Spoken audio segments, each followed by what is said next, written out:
Hey guys, welcome to Cinematics. Mohanlal, Prithviraj, Manju Warrier ஆக்டிங்கில் பிருத்திவிராஜ் டைரக்ஷனில் உருவான எம்பிரான் லூசிஃபயர் பார்ட் 2 மூவி ரிவ்யூ தாங்க இன்னைக்கு பார்க்க போகிறோம். இந்த படத்தோட ரன் டைம் 3 ஹார்ஸுங்க. அண்ட் இதோட பட்ஜெட் அரௌண்ட் 180 crores. ஸ்பாயிலர் ஃப்ரீயாக இதோட ஸ்டோரி ஸ்னாப்ஸஸ் பார்த்துருவோம் வாங்க. லூசிஃபயரோட கண்டினியூஷனாக தான் இந்த பார்ட்டும் அமையுது. டொவினோவை சிஎம் ஆக்கிட்டு மோகன்லால் கேரளாலேருந்து காணாமல் போயிடுறாரு. இப்போது 5 years கழிச்சு கதை கண்டினியூ ஆகுதுங்க. மோகன்லால் பல கண்ட்ரீஸில் குரேஷியா ஆப்ராமா ட்ரக் கார்ட்டல்ஸை டீல் பண்ணிட்டுருக்காரு. பட் கேரளாவில் சிஎம்மாக இருக்கிற ஜத்தின் ஒரு கரப்டட் பொலிட்டீஷியனாக மாறுறாரு. அது மட்டும் இல்லாமல் பால்ரோஜோட மதவாத கட்சியோட கூட்டணி வச்சு அடுத்த எலெக்ஷனில் நிற்க போகிறதா அனௌன்ஸும் பண்ணுறாரு. இப்போ இருக்கிற இந்த பிரச்சனையான சுச்சுவேஷனை மோகன்லால் கேரளாலேருந்து வந்து எப்படி ஹேண்டில் பண்ணுறாருன்றது தாங்க இந்த எல்டோ எம்பிரான்.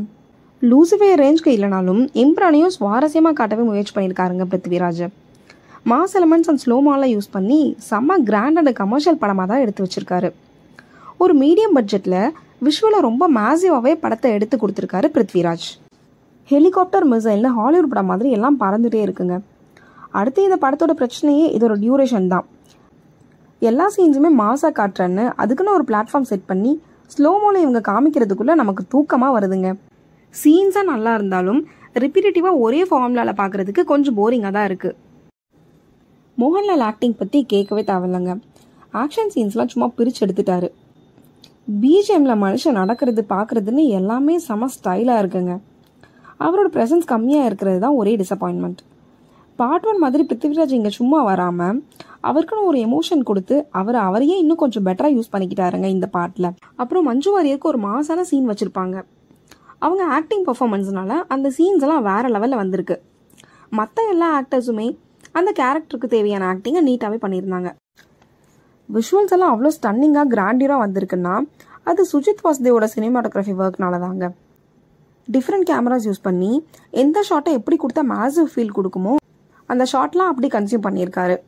மோகன்லால் வேட்டியை கட்டிட்டு சண்டை போடுற சீன்லாம் கேமராவை சும்மா உருட்டி எடுத்திருப்பாருங்க. மோகன்லாலுக்கு அடுத்து மியூசிக் டைரக்டர் தீபக் தேவ் தாங்க செகண்ட் ஹீரோ. பேக்ரவுண்ட் ஸ்கோர்லாம் சும்மா பரபரப்பின் உச்சக்கட்டத்துக்கு கூட்டு போயிட்டாருங்க. ஒரு பிஜிஎம்மும் யூனிக்கான ஃபீலை தாங்க கொடுத்துச்சு. காட்சிகளை எலிவேட் பண்ணுறதே இவரோட மியூசிக்னால மட்டும்தாங்க. எடிட்டர் அகிலேஷ் அவர் சைட்லேருந்து படத்தை எவ்வளோ மாசிவாக காட்ட முடியுமோ அதுக்கான ஒர்க்லாம் நல்லாவே பண்ணியிருந்தாருங்க. இந்த மூவி டியூரேஷனை குறைச்சிருந்தா படம் இன்னுமே கொஞ்சம் பெட்டராக வந்திருக்கும். டெக்னிக்கல் ஆஸ்பெக்ட்ஸில் பார்க்கும்போது செம குவாலிட்டியான படமாக தாங்க வந்திருக்கு.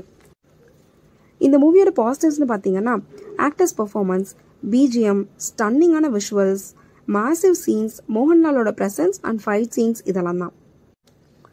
நெகட்டிவ்ஸ்னு பார்த்தீங்கன்னா எக்கச்சக்க slow mo and lengthy shots, movie duration, very less intention when compared to part 1ங்க. அப்புறம் minimum screen space for Mohanlal. ஓவராலாக லூசிஃபயரோட ஃப்ரான்ச்சைஸ் இதோட முடியலைங்க. ஸோ அதுக்காகவும் மோகன்லாலோட ப்ரெசன்ஸ்க்காகவும் இதோட கிராண்டியர் ஆடியோ அண்ட் விஷுவல்ஸ்க்காகவும் தியேட்டர்ஸில் போய் பார்க்க வேண்டிய ஒன் டைம் வாட்சபிள் மூவியாக தான் இருக்குது.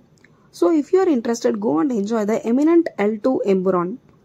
Cinematics rating for this movie is 6.5 out of 10. Thank you guys.